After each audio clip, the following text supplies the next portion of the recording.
Okay, in this video we're going to show you how the pH of these salt solutions are measured. And what I've done is I have calibrated a pH probe. This is a Vernier pH made by a company called Vernier. And there's a software on my computer that measures the pH. The probe connects to my computer using a USB cable. And I have calibrated my probe using two buffer solutions, they're back here, of pH 4 and 7. pH 4 and 7, it's a range. The 7 to 4 range is the acidic range. 7, of course, is neutral. But for pHs close to neutral all the way to acidic, this calibration works fine. And then you are looking at right now, I'm not putting this into any of the solution, so the reading fluctuates.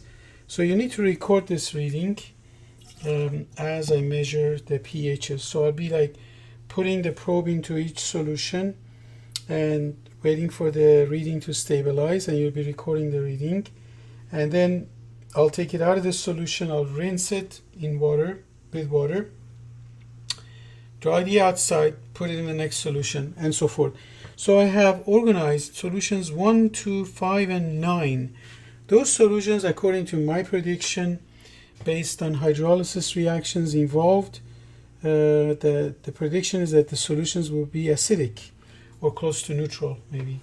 So we're going to measure them first, and then I'm going to recalibrate my probe to a pH 7 and 10. 10 is this bluish solution.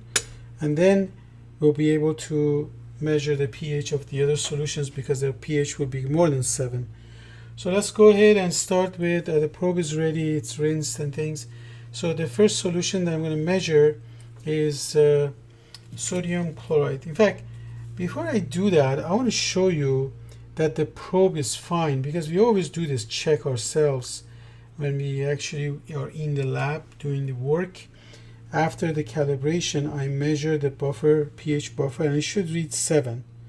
So after the reading stabilizes, it should be very close to 7. Usually within plus minus 0.01 or 0.02, I'm okay. So in this case, you see it's very close to 7. So it's good. The probe is working fine. And I also read the probe on a pH 4 because that's what my calibration range is. Again, just to be sure that I've calibrated properly. I don't want to mix the caps of this solution to cause contamination. So again, the process is dry the outside and put it into the new solution. So pH 4 is my solution, my test solution now. This is what I calibrated my buffer with. So perfect. So this probe is, you witnessed that the probe is working really well. That's why, we are able to measure these pHs. And so let's go ahead and put these buffer solutions away so I don't knock them over and spill them. So my first solution is sodium chloride, NaCl, solution number 1.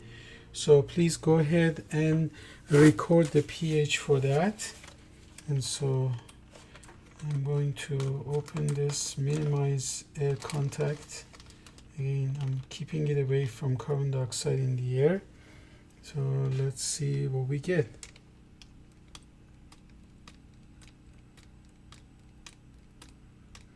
So as long as it's not stable, I'm going to give it time.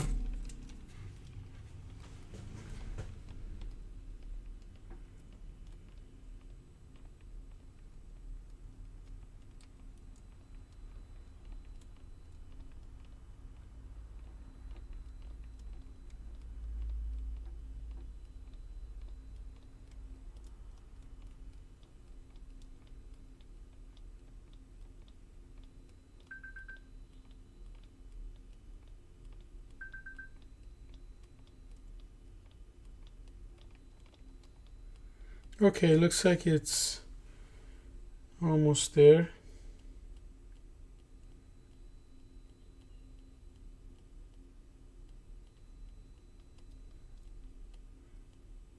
So let's record this. 5.39. So let's go with that. Solution 1, 5.39. So put it away. Solution 2, ammonium chloride. So let's check that out.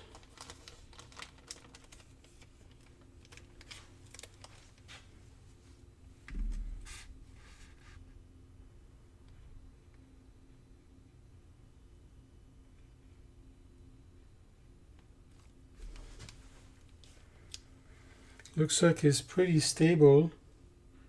We had a little trouble with sodium chloride, but this one is pretty stable.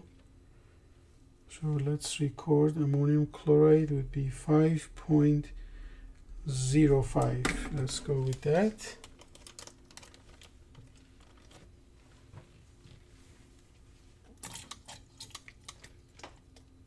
My next solution is sodium dihydrogen phosphate. Sodium dihydrogen phosphate. You can see so far all these solutions have been on the acidic side.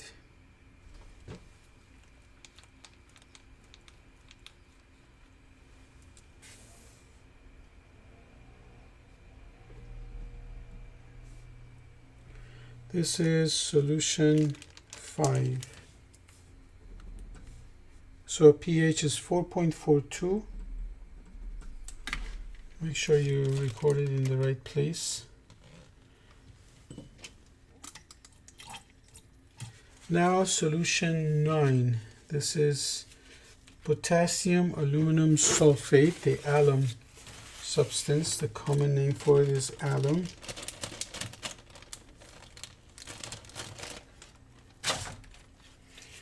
And let's measure that pH. I can see that solution is a little cloudy, and I think it might be some impurities because this is the commercial quality, so it may not be 100%, but no, it's probably not too bad for what we are doing. So record this pH. So this is actually even lower than calibrated solution. So far it's been the most acidic solution. 3.15, pretty stable. So we need to do a different calibration. So pH buffer 10, pH buffer 7. So I'm going to go to the program.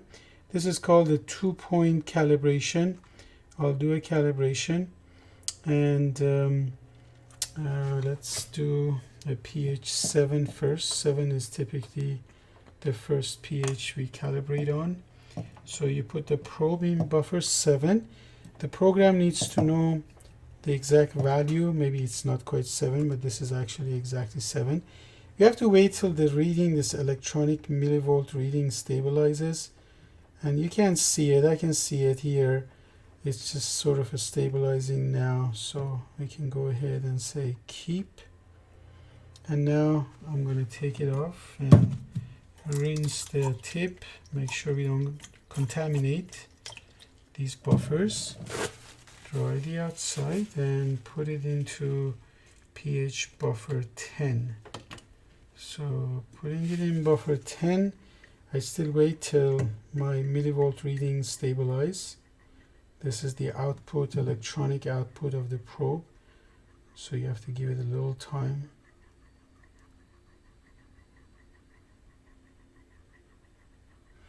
Alright, so I put 10 now. And keep. And apply. So you can see as a sample, it's reading pretty close to 10. And I just want to verify that it reads close to 7 as a sample on the other buffer so that I know my calibration is good. So I put it in the other buffer, and there you go. Pretty close to 7.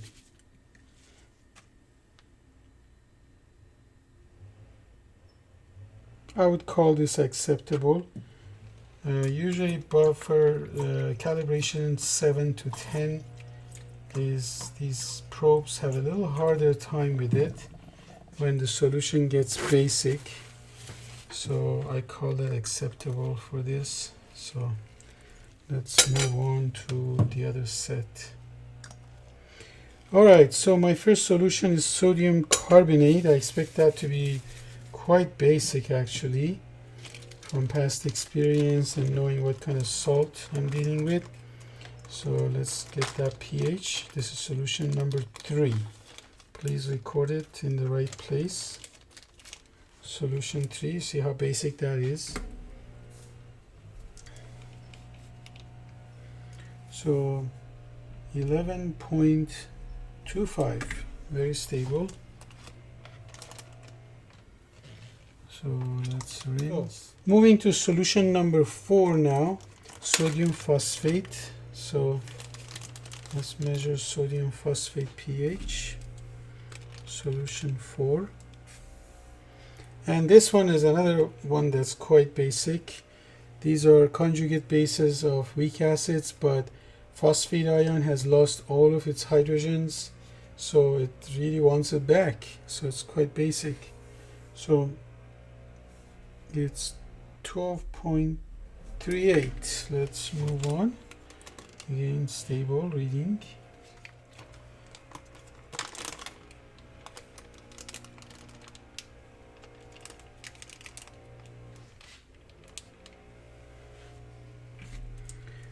Sodium hydrogen phosphate is solution number 6.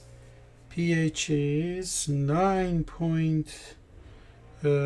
Still going down a little bit. Let's see, 9.17. Let's go with that. I'm happy with that.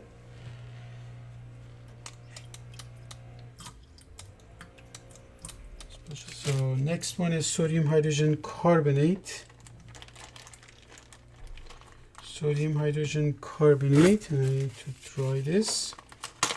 Let's do that one. It will be basic, not too basic, I don't think. So sodium hydrogen carbonate, solution number 7 is 8.17. We're good with that, 8.17. Next one is sodium acetate solution. So let's rinse this. I have 2 more.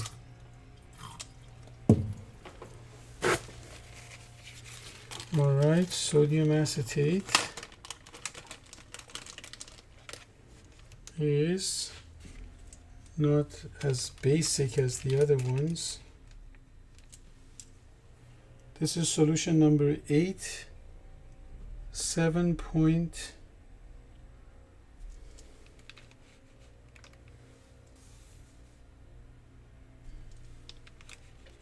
Still going up, so we have to give it a little bit of chance. It's actually in 8 zone. 8.10. That's good. 8. It's the one I've been waiting for, not because it's so special, because it's the last one, and it is sodium sulfite. So sodium sulfite, let's measure that. It's on the basic side.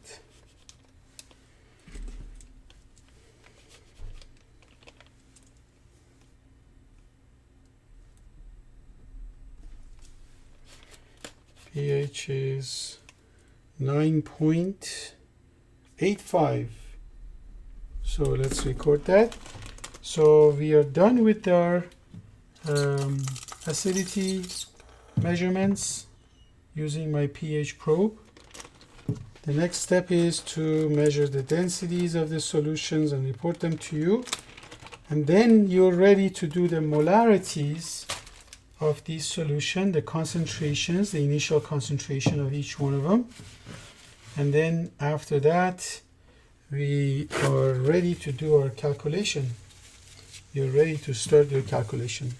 So that's it for now.